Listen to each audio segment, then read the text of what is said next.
OMG guys, Mabuhay Squad, you need to smell what the condo smells like right now. It smells heavenly! Mabuhay Squad, check out what RJ is cooking for our lunch. My favorite! Hey guys, welcome to my daily vlogs. Please subscribe. OMG, curry chicken, RJ's famous specialty. Oh yum, my mouth is watering. It smells delicious. This looks heavenly, smells heavenly. Oh, and it's steaming, nice and hot. Rich sauce. You see that? Oh. Do you guys like curry? Growing up, I didn't like it. I didn't like the smell of it. I think my mom never really cooked anything with curry growing up. We became exposed to curry later on when Toronto restaurants started to really like diversify. I think with the age of the internet, like people started to open their minds to different cultures. But back in the like 80s and 90s, I mean, there was a lot of food I had never tried back then. It was pretty much like Filipino food, obviously Italian food because I grew up with Italians, ordinary like Canadian food, which is like American food essentially, and like Chinese food. That's it. I hadn't even tried Japanese food till like I was like late in high school. How about you guys? And then Indian food till I hit my 20s. So that was really my first exposure to curry, Indian food. Do the makeup thing, guys. Eat. And then in my 20s, also curry goat, Jamaican food. Oh my gosh. Oh my gosh, yum. Oh my gosh. 5 Mabuhay stars for this.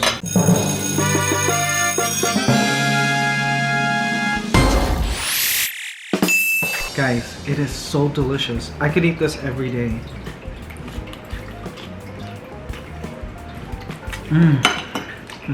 Alright guys, so it is now 4:30. Sun will be going down in about an hour and a half. And I just felt like having sangria because it's been a while, right? So just gonna take this lemon, cut it up. Look at that, look at how juiciness. And I'm gonna make some simple sangria. As you know, this is what we did every weekend during lockdown last year. We had to enjoy on the weekends somehow, right? I mean, otherwise you go crazy. But now that we're back in lockdown and we're bored in the house, gotta make some leisure somehow, right guys? Sangria at sunset is our way. Okay, so this is how I do my sangria. Just get any random red wine. We have here Terra Vega Boldos. It's a Reserva. Oh, this is a good quality. Wait, I think I want to switch. With sangrias, you wanna. It's okay to use not so fancy wine. By the way, guys, if you're new to the vlogs, welcome to the channel. My name is Mikey Bustos. Be sure to hit the like button if you enjoyed this vlog and hit the subscribe button. Join the Mabuhay Squad. We will be your daily dose of positive vibes online. No matter what age you are. Yes, you know, although I'm like middle-aged now. Oh my gosh, that's so weird to say. This channel is for everybody, even kids. But kids, don't do this at home. I'm almost 40. I'm allowed to drink, okay? I have been drinking since, oh my, when did I first? High school. I snuck into my dad's cabinet and I brought it to my friend's house. And we drank, I believe, it was Jack Daniel's whiskey. Can you believe my first taste of alcohol was Jack Daniel's whiskey? And I was bad, guys. In high school at lunch, I would sneak over to like the Chinese restaurant on the corner. And me and my friend, we would drink at lunch. Very bad. Don't ever do that, kids. We would drink at lunch. The guy would not card us. He wouldn't ask for ID, so he was selling to minors. And yeah, used to go to like class pretty buzzed. OMG. Not a good thing. But I had a very early taste of alcohol, I suppose. You're missing some details. What details? And when you go home. And then when I go home, what? What do you do with the bottles? Oh. Okay, no, that was after. Okay, RJ is referring to something else. I've got other fun drinking stories. So in my 20s, right, I had no money. Like, I had dropped out of university, right? So I was free as a bird. I had a job as a telemarketing person, and as a telemarketer, my paycheck was gone in the first week. It was gone. I was living with my parents, and I would blow it on going to the bar. But when I didn't have any money to go to the bar, what I would do is sneak into my dad's alcohol cabinet, and I would get one of his bottles, and let's say the bottle was, I don't know, yellow, like the alcohol was yellow, like it was tequila or something. So I would pour the tequila into an empty water bottle, and then I would look for something that's yellow, like, I don't know, Mountain Dew or something, and then I would pour it into the tequila bottle to make it look like it was full, and that was my way of getting like alcohol. It was so bad, guys, so ghetto. And then my dad's friends would come over, you know, like finally he gets to open his never before opened bottle of like Jose Cuervo. He'll open it and be like, okay, this has been opened, and then he'll pour it for his friends, and they will taste Mountain Dew and totally embarrass my dad. And that's how I got booked. That's how I got caught. Yes. Oh, good times, right? Great times. So funny. All right. This here, by the way, is an aerator. You can pump oxygen into your wine so that the flavor is like at its best directly from the bottle. You guys know this. I've been raving about this before. This is my equivalent of an air fryer, except for winos. Yes. I can actually see the bubbles of air in that jet stream. So cool. All right. And yeah, had my first taste of beer my first year of university, my first and only year of university.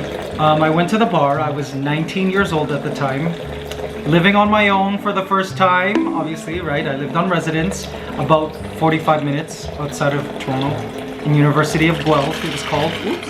In my residence, and there was a bar at the residence, and I went by myself. I was so excited. I'm like, oh my gosh, it's freshman week, and I'm like, I'm gonna go meet some people. This is awesome, freedom. So I went to the bar, and I had no idea what I was doing, right? I'm like super beginner 19-year-old. Like, yes, I had drank in high school, but like it was mostly wall bangers and screwdrivers and, you know, those like girly drinks, and obviously my dad's stolen alcohol.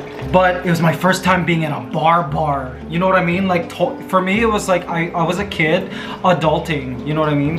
And you know, these Caucasians generally, when they're like 19, they look super mature. They look like grown men with beards and stuff. But like at 19 years old, I looked like I was 13. So imagine me, the skinny little like small kid at the bar, and the bartender's like, hey honey, what do you want? And I'm like, I'll have a beer, please. She's like, okay, what brand? And she listed a whole bunch, and the last brand I heard was Canadian. So I'm like, okay, yeah, Canadian. I tried to make it seem like, yeah, I've drank many beers before, I'll take a Canadian. And ever since then, that was my beer. I loved Canadian. First time I drank beer, I'm like, oh, it's gross, so nasty. But then after, like, I learned to love it. And if you ask like beer aficionados, they'll say they don't like Molson's Canadian beer for some reason. But just because I think it was my first beer, I have this like sentimental attachment to it. And I think that's why I also like Red Horse, because here in the Philippines, it's another very strong brand of beer. I love Red Horse because it reminds me of Molson's Canadian. Okay, anyways, I'm now done the sangria. I've just added some Sprite, some tonic water, and some soda water. Soda water is just bubbly water. Tonic water is bubbly water, but it's a little bit sweet and sour. And then Sprite, as you guys know, it's all sugar. Usually I'll just have it with this, but RJ likes it a little bit more on the sweet side, so I've added this Sprite. All right, ooh, I enjoyed this. Okay, let's stir. Normally you would also add ice to this mixture.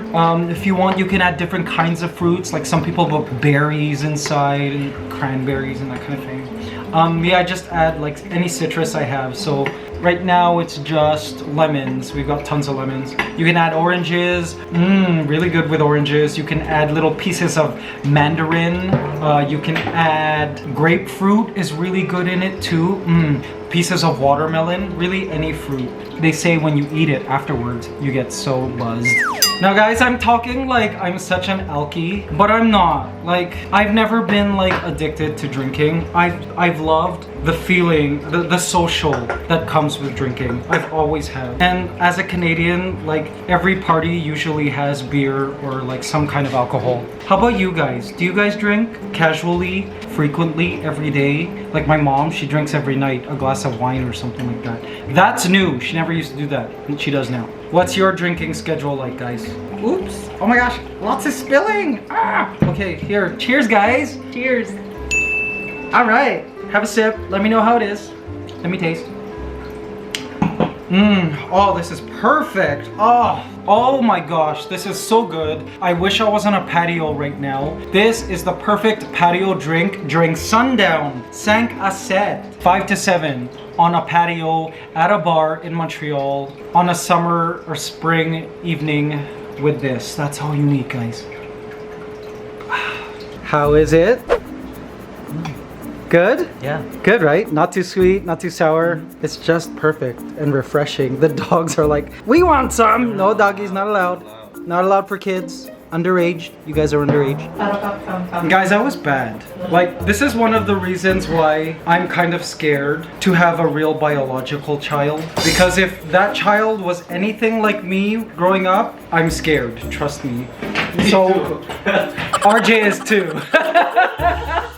RJ, you're not allowed to see that. Guys, that was bad. So like, again, in my 20s were awesome. Like, yeah, I didn't go to school, but like, oh, the best 20s. So I needed to like sneak out of the house, right? To go party with my friends, right? What I would do is at the time, I was sleeping in my basement. That's where my bedroom was. And I would get ready, like late at night, like maybe 11:30. My parents are sleeping. My mom was the one who was really strict. She didn't let me go out. But, I mean, you know us kids, we find a way. So I would get dressed, and then at 11:30, I would sneak outside of a window in my basement. Like, it's right at ground level. I would have to like climb through this window, like through a window like literally this big, stick my body in, and then close. But I wouldn't close it all the way. I would just leave it enough open so that when I arrive at 3 a.m. in the morning, I would just slide it open and then pop in, change, and then hop into bed as if nothing happened, right? And that worked. That worked for a couple of weeks, actually. I'm like, this is awesome. I felt like a genius. I'm like, I felt like I had fooled my mom. Until one night, I come back from the bar at 3 a.m. and I'm trying to open the window. I'm like, hey, it was locked. My mom had found out. So she like closed the window all the way. So I'm like, oh no, how do I get in? So at 3 a.m., like buzzed, I had to ding dong at the front door and I got in trouble. How about you parents out there? Are you parents ready for adolescent kids or like kids who are in their 20s? Because I think people in their 20s are still kids. That's just my opinion. All you people out there with kids, are you ready for that stage? Or have you gone through that stage already? What was it like? Or are you in your 20s or in your teens going through that stage now? Let us know in the comments. This is so good. So sun is going down, beautiful. The sky will start to become more peach and amber in a little bit. But guys, yeah, I miss going out. Like I miss going to patios, you know, al frescos. I really miss that a lot. Obviously we're in lockdown, so not possible. But anyway, cheers guys. To better times soon, right? And when we're moved to the Mabuhay Squad farmhouse, we can invite friends over, right? And we could just make our own patio sangrias at sunset by the pool. And then I would love for us to make brick oven pizza because Ed Mark said he would help us build a brick oven in the yard. So that'll be cool. Can't wait for that. So good. There are certain alcohols that I tend to stay away from. For a while, I went through a Jägermeister phase where like I was almost drinking it every night, going out with friends when I moved here to the Philippines. Obviously partying friends who I no longer hang out with today. But generally, I stay away from the brown stuff. Hangovers tend to be crazy. Anything really, really sweet, like I don't know, the coolers tend to be, give me not a good hangover. Tequilas, man, that's like only for special occasions. That's the only upper alcohol I find. So generally I limit myself to beer and wine. If ever, sometimes I'll also do vodka. But for those three, I don't tend to have crazy hangovers. As long as you drink in moderation, right? Which is rarely me, but just kidding. One of my fondest memories, speaking of drinking nights. So in the 2 years before moving to Philippines, before going on to YouTube and moving to Philippines, in other words, at a moment when I had very little direction in my life, I would go to the bar every night, almost any night that I could. So it would all depend on whether my dad had change in his little change compartment in the car, right? So my dad would come back from work, I would sneak into the garage and look through the change compartment where he keeps his change for parking or whatnot. And if I could scrounge up like even, oh my gosh, so ghetto. Even if I could scrounge up like $5, $10, that was enough. Because I had a Metro Pass that my mom bought me, so I could ride the TTC as much as I wanted. And I could use that $5 or $10 to have 2 beers. And sometimes people would offer to get me a beer, so I would bank on that third charity beer when I'm there, and I would go by myself because I always knew that by the end of the night I could, you know, make friends there. That's not how it works here in Philippines, by the way. People don't go to the bars by themselves. It's very strange and awkward, and it's like people look at you like you're such a loser, you don't have friends. But in Canada you can. So I would go and then I would get my beer, and here's the thing, I would only go to the places with karaoke. And every day had a different bar in the city that had karaoke night. So I knew which bar had a karaoke night on Monday, which bar had a karaoke night on Tuesday, Wednesday. And the thing I loved was getting buzzed, going to this unsuspecting bar, seeing old friends, but my favorite thing to do was to perform. Like, especially if it's an audience who didn't know me, like who hadn't seen me at the bar before or whatnot. I loved going up and being this like random, awkward Asian kid who would get up on the mic and people are just like talking, and then as soon as the music would play, I would sing, I would perform. And the alcohol helped me stay loose and be not nervous, because usually I'm nervous, right? And I would go all out. I would go like as if it were the Grammys. Yeah, people would clap and cheer and I would make friends, and that was my joy in those days. Being able to sing and perform for people. In my mind, it was like I was an artist going to perform at a concert. Like, that's how much it meant to me those nights. But some of the best drinking memories ever. So that happened for a good 1 or 2 years before moving here. Well, before going viral on YouTube, and then suddenly I was a YouTuber, and then I couldn't really do that so much anymore. I think it's really important in life to have that one activity or place or group of friends that you go to where you can escape, like, you know, the craziness of reality, I suppose. For me, I was escaping that, you know, I was what, 29-year-old, 28-year-old with no job, no degree, living at home, not married, no money, super in debt. Like, to ignore all of that, I would go to the bar and I would perform, and that was what kept me going, I think, through those years, and it kept me happy. You know what I mean? And I think everyone needs that sort of like fantasy place in their mind, in their lives, where they could go to, that delusional world, I suppose, where you could escape to keep your energy, right? To keep sane, I suppose. Cheers to that. What is that place for you guys? Where's that place you guys escape to when you need to? Let me know in the comments. Alright guys, let's see our positive affirmation for Saturday, April the 17th. I let go of all expectations, People, places, and things are free to be themselves, and I am free to be me. OMG! Like, what is this psychic calendar? This has exactly to do with what we've been talking about this entire vlog. People, places, and things are free to be themselves. I love that. So maybe I will consider having a biological child. Cheers to being free to be you, guys. Cheers. Yes. One thing I will say though about drinking is I've noticed that recovery now at my age is harder. It's rough. Like if I drink a little too much, the next day I cannot do anything. I just have to be in bed the whole day. I'm tired. My brain is just not working. I feel like my brain is super slow, and also my mood is not stable. Like I guess the neurotransmitters in my body, there's some kind of imbalance, or maybe like low serotonin or something. But I think I get like almost depressed. I just want to like stay in bed, close the window curtains in the dark. I don't want to do anything, and the whole day I have to coach myself to not think negatively, like not be sad. I have to coach myself and say, okay, these sad feelings you're feeling right now is because you drank yesterday. Like it's like that. Like I feel the change in my body the next day after drinking too much.